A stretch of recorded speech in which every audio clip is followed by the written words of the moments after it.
ಸ್ನೇಹಿತರೆ, ನಮ್ಮ ಯೂಟ್ಯೂಬ್ ಚಾನಲ್ಗೆ ಆಧಾರದ ಸ್ವಾಗತ. ಒಂದು ಮನೆ ಅಂದ್ರೆ ಯಾರ್ಯಾರೋ ಬರ್ತಿರ್ತಾರೆ, ಯಾರ್ಯಾರೋ ಹೋಗ್ತಿರ್ತಾರೆ. ಹಾಗಾಗಿ ಆ ಮನೆ ಬಗ್ಗೆ ಯಾರು ಬರ್ತಾರೆ, ಯಾಕೆ ಬರ್ತಾರೆ, ಎಷ್ಟೊತ್ತಿರ್ತಾರೆ ಎಂದು ತಲೆ ಕಳಿಸುವಂತ ಅಗತ್ಯ ಇಲ್ಲ. ಯಾಕೆ ಅಂದ್ರೆ ಎಲ್ಲರ ಮನೆಗೂ ಹಾಗೆ.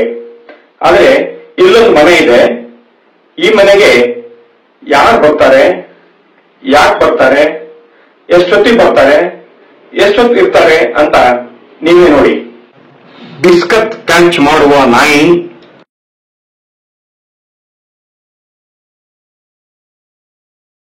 ಹಾಲು ಚಪ್ಪರಿಸುವ ಬೆಕ್ಕು, ಅನ್ನ ತಿನ್ನುವ ಕರುಗಳು, ಬಿಸ್ಕತ್ ಚಪಾತಿ ರೊಟ್ಟಿ ತುಂಡು ತಿನ್ನುವ ಕಾಗೆಗಳು, ಹೀಗೆ ಕಾಲಕಾಲಕ್ಕೆ ತಪ್ಪದೇ ಬರುವವರು ಇದ್ದಾರೆ.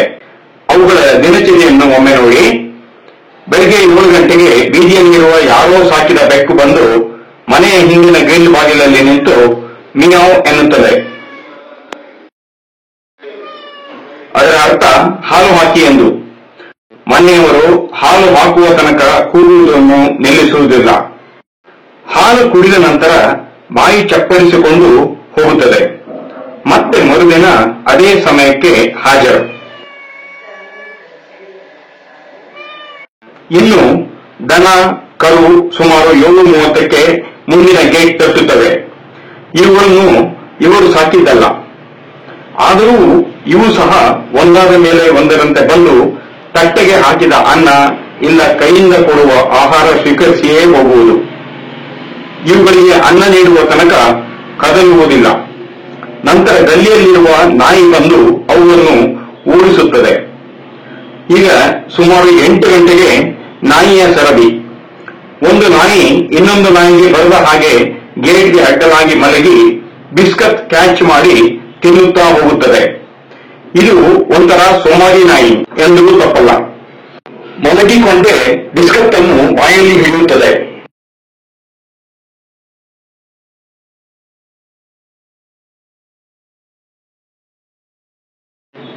ಈ ನಾಯಿ ದೂರ ಹೋದ ನಂತರ ಇನ್ನೊಂದು ನಾಯಿ ಎಷ್ಟು ಹೊತ್ತಿಗಾದರೂ ಬಂದು ಬಿಸ್ಕತ್ ಅಥವಾ ಅನ್ನ ತಿಂದು ಹೋಗುತ್ತದೆ. ಇನ್ನು ಮನೆಯವರು ತಿಂಡಿ ತಿನ್ನುವ ಸಮಯಕ್ಕೆ ಅಂದರೆ ಸುಮಾರು 8:30ಕ್ಕೆ ಕಾಗೆಗಳು ಹಾರಿ ಬರುತ್ತವೆ.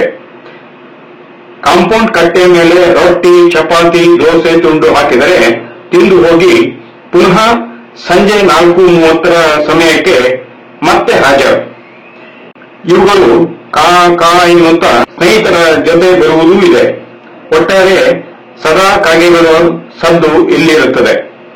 ಇನ್ನು ಅಪರೂಪದ ಅತಿಥಿಗಳು ಮಂಗ, ಹಕ್ಕಿ, ಅಳಿಲು ಸಹ ಬಂದದ್ದು ಇದೆ. ಮಂಗಣ್ಣ ಮೊದಲಿಗೆ ಮಹಡಿಯ ಕಿಟಕಿಯಲ್ಲಿ ಬಂದು ಒಳಗೆ ಯಾರಿದ್ದಾರೆ ಎಂದು ನೋಡಿಕೊಂಡು ಬಾಗಿಲಲ್ಲಿ ಇಣುಕಿ ನಂತರ ಕೊಟ್ಟ ಒಂದು ಬಿಸ್ಕತ್ ಬಾಯಿಗೆ ಹಾಕುತ್ತಾ ಇನ್ನೊಂದು ಬಿಸ್ಕತ್ಗಾಗಿ ಕೈ ಚಾಚುತ್ತಾ ಅಪರೂಪದ ಅತಿಥಿಯಾಗಿ ಬಂದು ಹೋಗುತ್ತದೆ. ಇನ್ನು ಸುಂದರ ಹಕ್ಕಿಯೊಂದು ಬರ್ ಎಂದು ಹಾರುವ ಬರದಲ್ಲಿ ರಪ್ ಎಂದು ಇವರ ಮನೆಯ ಕಿಟಕಿಯ ಗಾಜಿಗೆ ಬಡಿದು ತಲೆ ತಿರುಗಿ ಕಟ್ಟೆ ಮೇಲೆ ಬಿದ್ದಾಗ ಅದಕ್ಕೆ ನೀರು ಕುಡಿಸಿ ಮತ್ತೆ ಹಾರಿ ಹೋಗುವಂತೆ ಮಾಡಿದ್ದೂ ಇದೆ.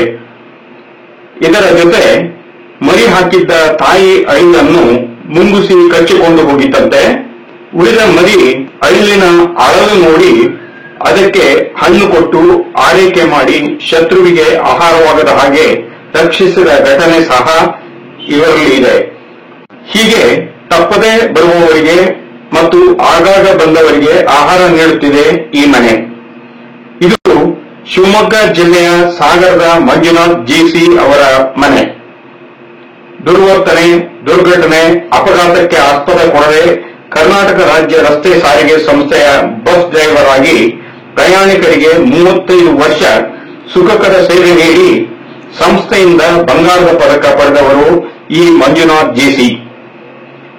ಇಂದು ಸ್ವಯಂ ನಿವೃತ್ತಿ ಹೊಂದಿ ತಾವು ಸುಖಕರ ಜೀವನ ನಡೆಸುತ್ತಿದ್ದಾರೆ. ಹಾಗೆ ಬ್ಯಾಂಕ್ ಉದ್ಯೋಗಿ ಆಗಿರುವ ಅವರ ಪತ್ನಿ ಮತ್ತು ಮಕ್ಕಳ ಜೊತೆ ಸಂತೃಪ್ತ ಜೀವನ ನಡೆಸುವುದರ ಜೊತೆ ಈ ತಪ್ಪದೇ ಬರುವವರ ಹಸಿವು ನೀಗಿಸುತ್ತಾರೆ.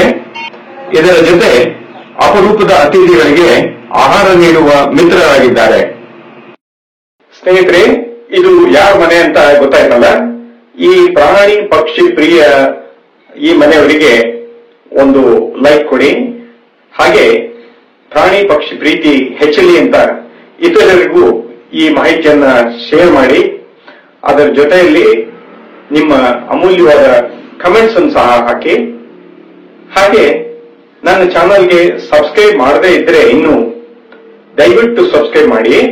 ಹಾಗೆ ಸಬ್ಸ್ಕ್ರೈಬ್ ಮಾಡಿದವರು ಮತ್ತೊಮ್ಮೆ ಸಬ್ಸ್ಕ್ರೈಬ್ ಮಾಡಬೇಡಿ. ಯಾಕೆಂದ್ರೆ ಸಬ್ಸ್ಕ್ರೈಬ್ ಮಾಡಿದವರು ಮತ್ತೊಮ್ಮೆ ಮಾಡಿದ್ರೆ ಅನ್ಸಬ್ಸ್ಕ್ರೈಬ್ ಆಗ್ಬಿಡುತ್ತೆ. ಇಂತಹ ವಿಶಿಷ್ಟ ಸಂಗತಿಗಳಿಗಾಗಿ ಮುಂದಿನ ಸಂಚಿಕೆಯನ್ನ ಕಾಯ್ತಾ ಇರಿ. ಧನ್ಯವಾದಗಳು.